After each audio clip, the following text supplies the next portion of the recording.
గుణయుత మార్గముల్ గొప్పగానున్న గణయతి ప్రాస లక్షణముల జోలి గణుతింపగానేల ఘనమనస్కులకు గుణమే కారణమయ్యేని గుణమును బోలి గుణమే కారణమయ్యేని ఘనయాతి ప్రాస లక్షణములదెందుకు గుణయాతి ప్రాస లక్షణమే భక్తులకి పుడిన గుణమే కారణమయ్యేని గుణమును బోలి గుణమే కారణమయ్యేని.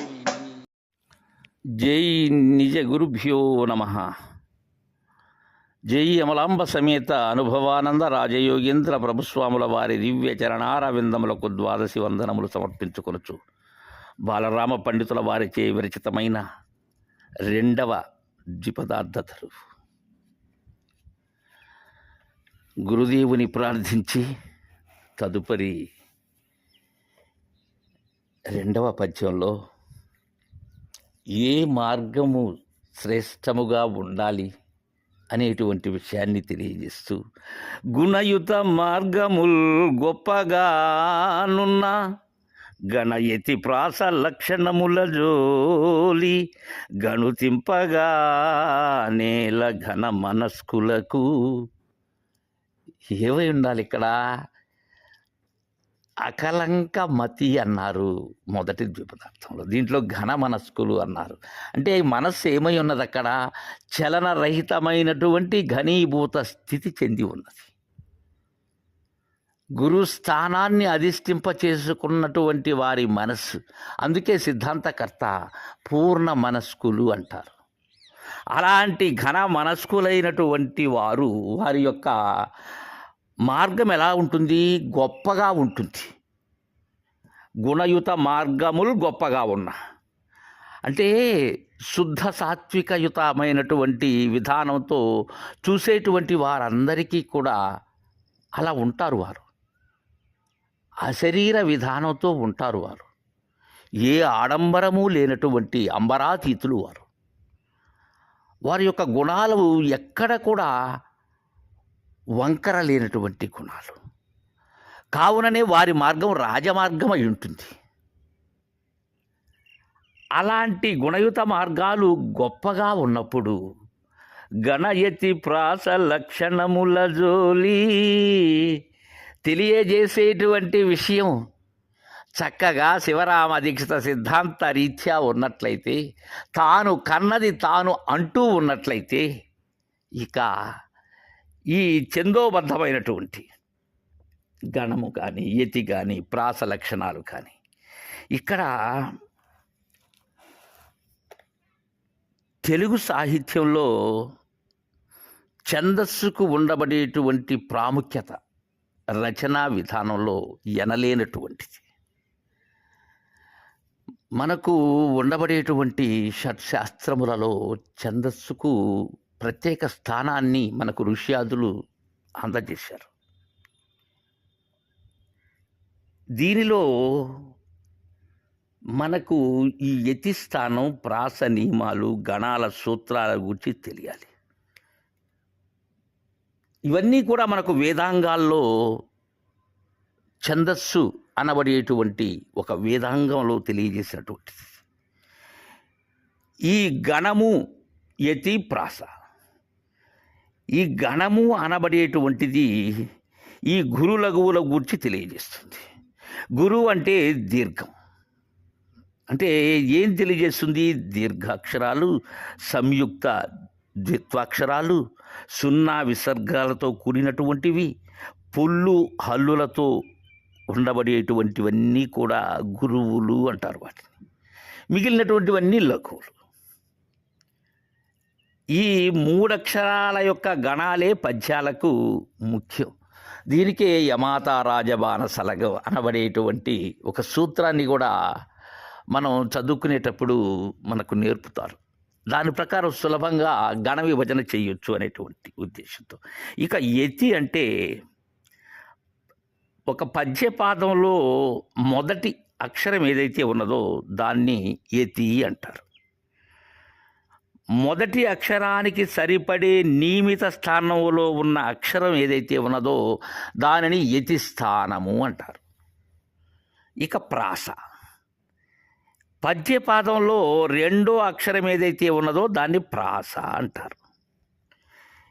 ఈ పద్యాల్లో ఉండబడేటువంటి పాదాల్లో రెండో అక్షరంలోని హల్లు సమానంగా ఉంటే ప్రాస నియమం ఉన్నట్లు. వృత్త పద్యాలకు ప్రాస నియమం ఉంటుంది. ఇక్కడ మనకేం తెలియజేస్తున్నారంటే,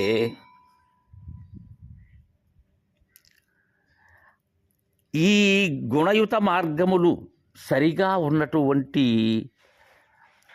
రచనలో ఈ గణములు యతి ప్రాస లక్షణాలు జోలి అవసరం లేదు. ఘన మనస్కులైనటువంటి వారు వాటిని లెక్కించనవసరం లేదు. అందుకే గణుతింపగా నేల ఘన మనస్కులకు గుణమే కారణమయ్యిని, గుణమును బోలి గుణమే కారణమయ్యిని. ఎలా అంటే ముఖ్యమైనటువంటిది ఏంటి? గుణం. ఇది ఏ గుణం అయి ఉండాలి? కారణం ఏమవుతున్నది? ఈ గుణమే కారణమవుతున్నది. ఈ గుణం చపలతతో ఉండకూడదు. ఇది సిద్ధాంతంలో సగుణ నిర్గుణములు కానటువంటి గుణమై ఉండాలి. అయితే ఇక్కడ కారణమయ్యేటువంటి గుణం ఏంటిది?